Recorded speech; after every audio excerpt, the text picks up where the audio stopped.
لا إله إلا الله محمد رسول الله عليه صلاة الله وآله والأحبة لا إله إلا الله محمد رسول الله عليه صلاة الله وآله والأحبة.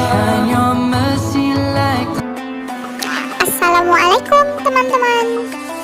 Jadi hari ini aku akan menjelaskan tentang sebuah materi mengenai relevansi metode pendidikan Rasulullah dengan pendidikan Islam kontemporer.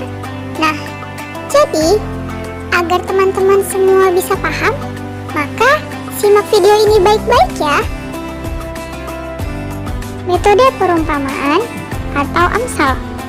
Perumpamaan berarti pemberian contoh, yaitu menuturkan sesuatu guna menjelaskan sesuatu keadaan yang selaras dan serupa dengan yang dicontohkan, lalu menonjolkan kebaikan dan keburukan yang tersamar. Perumpamaan sendiri dibuat untuk orang yang tidak mengetahui atau kurang mengetahui tentang suatu hal. Allah membuat perumpamaan bagi manusia dari diri mereka sendiri, bukan dari dirinya, agar mereka dapat mengetahui apa yang tidak diketahui. Di mana Allah membuat perumpamaan dalam Al-Quran itu untuk hamba-hambanya sebagaimana dalam firman-Nya di dalam Quran Surah An-Nur ayat 35. Seorang pendidik memerlukan sarana yang akan mendekatkan masalah yang rumit atau yang akan memperjelas tema yang sulit. Dengan kata lain, guru kadang dihadapkan pada sebagian kesulitan untuk menyampaikan pelajaran kepada otak pendengar. Maka dia butuh kepada sarana lain yang akan membantunya memecahkan permasalahan ini dan membuka jalan di hadapan otak siswa sehingga dia dapat mempelajari masalah yang sulit dengan mudah dan gampang. Sebagai seorang pendidik, Rasulullah menggunakan perumpamaan untuk memberikan pengajaran dan pengarahan kepada para sahabatnya. Sebagaimana diriwayatkan oleh Abu Musa al-Asy'ari bahwa Rasulullah bersabda, perumpamaan orang mukmin yang membaca Al-Quran adalah seperti buah utrujah, baunya harum dan rasanya enak. Sedangkan perumpamaan orang mukmin yang tidak membaca Al-Quran adalah seperti buah kurma, tidak berbau tapi rasanya manis.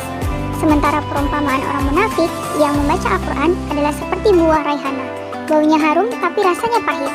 Dan perumpamaan orang munafik yang tidak membaca Al-Quran adalah seperti buah hanzalah, tidak berbau dan rasanya pahit.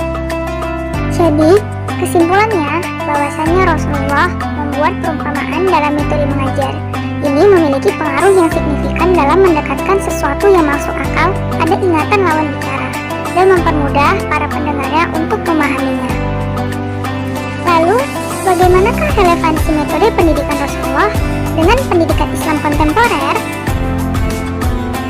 Dari beberapa literatur Islam ditemukan banyak sekali perumpamaan, seperti mengumpamakan orang yang lemah sama kupu-kupu, orang yang tinggi seperti jerapah, orang yang berani seperti singa, dan lainnya. Metode perumpamaan ini dapat memberi pemahaman yang mendalam terhadap hal-hal yang sulit dicerna oleh perasaan. Apabila perasaan sudah disentuh, terwujudlah peserta didik yang memiliki akhlak mulia dengan penuh kesadaran. Oleh sebab itu, dalam pendidikan Islam kontemporer, strategi mengajar dengan perumpamaan ini juga sangat baik diteladani dan diterapkan oleh seorang guru. Di mana ketika mengajar misalnya, untuk menghilangkan kejenuhan siswa, guru dapat mengambil perumpamaan tentang sesuatu yang menarik yang berkaitan dengan pelajaran yang diajarkannya. Jadi, dapat kita lihat bahwa ada relevansi yang cukup erat antara metode pendidikan Rasulullah dengan pendidikan Islam di masa sekarang, di mana ini menunjukkan sikap konsistensi Islam yang masih terus menghidupkan tradisi Rasulullah SAW. Begitu pula hal ini sebagai bukti bahwa sunnah Rasulullah tetap up to date dan masih cocok digunakan dalam pendidikan Islam kontemporer. Oke, baiklah teman-teman, mungkin cukup sekian video dari saya. Assalamualaikum warahmatullahi wabarakatuh. Sampai jumpa kembali.